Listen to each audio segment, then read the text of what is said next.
ರಾಜ್ಯದ ಇತಿಹಾಸವನ್ನ ತಿರುವಿ ನೋಡಿದಾಗ ರಾಜ್ಯದ ಇತಿಹಾಸದಲ್ಲಿ ಇದುವರೆಗೂ ಶ್ರೀ ಸ್ವಾಮಿ ಮೈಲಾರಲಿಂಗೇಶ್ವರನ ಈ ಒಂದು ಕಾರ್ಣಿಕೋತ್ಸವದ ನುಡಿಯು ಸುಳ್ಳಾಗಿದ್ದು ಇತಿಹಾಸವೇ ಇಲ್ಲ.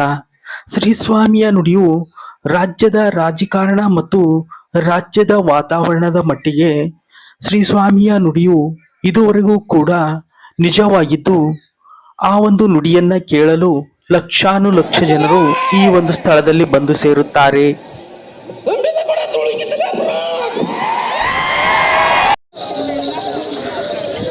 ವಿಶಿಷ್ಟ ಮತ್ತು ವಿಶೇಷ ಆಚರಣೆಗಳ ಮೂಲಕ ರಾಜ್ಯದಲ್ಲಿ ಹೆಸರುವಾಸಿಯಾಗಿರುವ ಈ ಒಂದು ಸ್ಥಳ ಶ್ರೀ ಮೈಲಾರಲಿಂಗೇಶ್ವರನ ಪುಣ್ಯಕ್ಷೇತ್ರ ಮೈಲಾರ, ವಿಜಯನಗರ ಜಿಲ್ಲೆಯಲ್ಲಿ ಕಂಡುಬರುವ ಈ ಒಂದು ಸ್ಥಳವು ಪುರಾಣಗಳ ಕಾಲದಿಂದಲೂ ಕೂಡ ಅತ್ಯಂತ ವಿಶೇಷವಾಗಿರ್ತಕ್ಕಂತಹ ವಿಶೇಷ ಸ್ಥಳವಾಗಿದೆ. ಈ ಒಂದು ಸ್ಥಳದಲ್ಲಿ ಶ್ರೀ ಸ್ವಾಮಿಯ ನುಡಿಯುವಂತಹ ಈ ಒಂದು ಕಾರ್ಣಿಕ ನುಡಿಯು ಪ್ರತಿಯೊಬ್ಬರ ಜೀವನದಲ್ಲಿ ಅನ್ವಯವಾಗುತ್ತದೆ.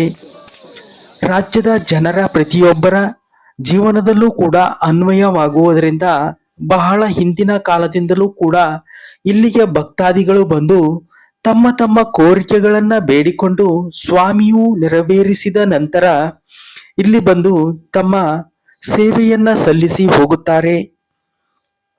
ಭಕ್ತಾದಿಗಳು ತಮ್ಮ ಪೂರ್ವಜರು ಹಿಂದಿನಿಂದ ನಡೆಸಿಕೊಂಡು ಬಂದಿರತಕ್ಕಂತಹ ಎಲ್ಲ ಸೇವೆಗಳನ್ನ ಬಂದು ಶ್ರೀ ಸ್ವಾಮಿಯು ಕಾರ್ಣಿಕ ನುಡಿಯುವ ಮುಂಚೆಯೇ ಈ ಒಂದು ಸ್ಥಳದಲ್ಲಿ ಬಂದು ತಮ್ಮ ಸೇವೆಯನ್ನು ಸಲ್ಲಿಸಿ ಹೋಗುತ್ತಾರೆ.